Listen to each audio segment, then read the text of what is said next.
নমস্কাৰ। বঙাইগাঁৱৰ উত্তৰ অভয়াপুৰীত আগন্তুক অসম বিধানসভা নিৰ্বাচনৰ বাবে প্ৰচাৰ অভিযান তীব্ৰতৰ কৰি তুলিছে ভাৰতীয় জনতা পাৰ্টি। সেই উদ্দেশ্যে উত্তৰ অভয়াপুৰী সমষ্টিৰ কীৰ্তনপাৰাত বিজেপিৰ কৰ্মকৰ্তাসকলে ৰাইজৰ ঘৰে ঘৰে গৈ জনসম্পৰ্ক ৰক্ষাৰ বাবে ৰাইজৰ লগত মত বিনিময় কৰে। বঙাইগাঁও জিলাৰ বিজেপিৰ অনুসূচিত জাতি মৰ্চাৰ সভাপতি হৰিদাস চৰকাৰৰ নেতৃত্বত প্ৰায় অৰ্ধশতাধিক বিজেপি কৰ্মকৰ্তাই এই কাৰ্যসূচীত অংশগ্ৰহণ কৰে।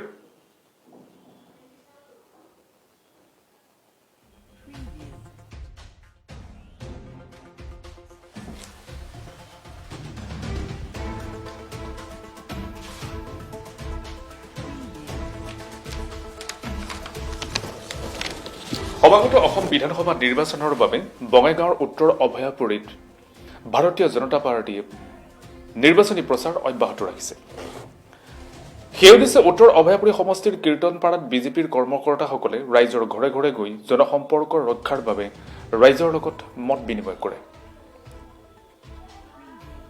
বঙাইগাঁও জিলাৰ বিজেপিৰ অনুসূচিত জাতি মৰ্চাৰ সভাপতি হৰিদাস চৰকাৰৰ নেতৃত্বত প্ৰায় অৰ্ধশতাধিক বিজেপি কৰ্মকৰ্তাই এই কাৰ্যসূচীত অংশগ্ৰহণ কৰি ৰাইজৰ সৈতে মত বিনিময় কৰে আৰু চৰকাৰৰ উন্নয়নমূলক বিগত 4টা বছৰত চৰকাৰৰ বিভিন্ন উন্নয়নমূলক আঁচনিৰ বিষয়ে কাম কাজৰ বিষয়ে জনসাধাৰণক অৱগত কৰে বিজেপি কৰ্মকৰ্তাসকলে। এনেদৰে আগন্তুক অসম বিধানসভা নিৰ্বাচনৰ বাবে প্ৰচাৰ অভিযান তীব্ৰতৰ কৰি তুলিছে ভাৰতীয় জনতা পাৰ্টীয়ে। সেই উদ্দেশ্যে উত্তৰ অভয়াপুৰী সমষ্টিৰ কীৰ্তনপাৰাত বিজেপিৰ কৰ্মকৰ্তাসকলে ৰাইজৰ ঘৰে ঘৰে গৈ জনসম্পৰ্ক ৰক্ষাৰ বাবে ৰাইজৰ লগত মত বিনিময় কৰে। বঙাইগাঁও জিলাৰ বিজেপিৰ অনুসূচিত জাতি মৰ্চাৰ সভাপতি হৰিদাস চৰকাৰৰ নেতৃত্বত প্ৰায় অৰ্ধশতাধিক বিজেপিৰ কৰ্মকৰ্তাই এই কাৰ্যসূচীত অংশগ্ৰহণ কৰে। বিজেপিৰ সক্ৰিয় কৰ্মীসকলে বিগত 4টা বছৰে বিজেপি চৰকাৰে কৰা উন্নয়নৰ সন্দৰ্ভত জনসাধাৰণক অৱগত কৰে। কুমাৰ দাস তথা এছ চি মৰ্চাৰ ৰাজ্যিক সভাপতি নবান দিনামূৰীয়াৰ নিৰ্দেশ মৰ্মে আমি চৰকাৰী যিবিলাক আঁচনি জনসাধাৰণৰ মাজত কাৰ্যকৰী কৰা হৈছে সেই আঁচনিসমূহৰ যিখিনি লিফলেট সেই লিফলেটখিনি জনসাধাৰণৰ মাজত লৈ যায় আৰু সেইখিনি আমি ৰাইজৰ মাজত লৈ পেলাই ৰাইজৰ ঘৰে ঘৰে গৈ তেওঁলোকৰ লগত সম্পৰ্ক স্থাপন আৰু তেওঁলোকৰ যিখিনি দিহা পৰামৰ্শ সেইখিনি আমি লৈ আছোঁ আৰু আগন্তুক দিনলৈ কেনেকৈ আমি আগবাঢ়িম সেই সম্পূৰ্ণ বিষয়ে আমি ৰাইজৰ চোতাললৈ লৈ যাই ৰাইজৰ হৃদয়ত স্থান লোৱাৰ কাৰণে প্ৰয়াস চেষ্টা কৰিছোঁ। অহা 2021 চনৰ যি নিৰ্বাচন সেই নিৰ্বাচনত যাতে আমি 100+ আমাৰ যিটো মিছন সেই মিছন সকলো দলৰ কৰ্মকৰ্তা সকলো মৰ্চা সকলো মূল সমিতিৰ সহযোগত আমি দলৰ কাৰ্যসূচী আগুৱাই লৈ গৈ আছোঁ।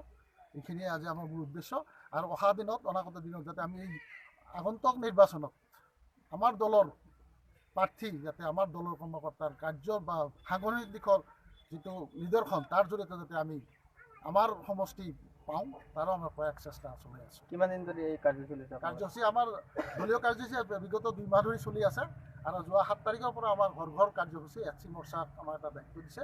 আমাৰ যিসকল অনুসূচিত জাতি জনসাধাৰণ আছে তেওঁলোকৰ ঘৰে ঘৰে গৈ আমি এইখিনি আমাৰ তেওঁলোকৰ লগত সম্পৰ্ক স্থাপন কৰোঁ। দেখা গৈছে যে বিগত কেইবাটা টাৰ্মত মানে উত্তৰ অভয়াপুৰী সমষ্টিত বিজেপি তেনেকুৱা উত্থান হোৱা নাই। আগন্তুক বিধানসভা নিৰ্বাচনত আপোনালোকৰ কেনেকুৱা উত্থান হ'ব বুলি ভাবে? নহয়, আগন্তুক দিনত মানে আমাৰ বিগত 2016ৰ পৰা আমাৰ সাংগঠনিকভাৱে যথেষ্ট মজবুত আৰু বৰ্তমান তাৰিখলৈ সম্পূৰ্ণভাৱে আমাৰ দলীয় কৰ্মকৰ্তাৰ যি উৎসাহ উদ্দীপনা তাত আমাৰ এই সমষ্টিটো আমি পাছ কৰাটো অতি সহজ হ'ব আৰু তাৰ বাবে যিটো নিদৰ্শন দেখা দিছে আমাৰ দলীয় কৰ্মকৰ্তাৰ যিখিনি উৎসাহ উদ্দীপনা সেইখিনি আমাৰ সম্বল আৰু সেইখিনিলৈ আমি দলৰ নেতৃত্বত আমি আশাবাদী যাতে আমাক সেই সমষ্টিটো বিজেপি দলক দিব বুলি আমি আশাবাদী। আমি প্ৰত্যেকজন দলৰ কৰ্মকৰ্তাই আশাবাদী। উত্তৰ অভয়াপুৰী সমষ্টি বিজেপিক এৰি দিব লাগে। আমাৰ দাবী আমাৰ কৰ্মকৰ্তাসকলৰ দাবী আছে আমাৰ দলৰ ঊৰ্ধ্বতম কৰ্তৃপক্ষলৈ নিশ্চয় আমি সেই তাৰ কাৰণে আমি কৃতজ্ঞতা হ'ব পাৰিম।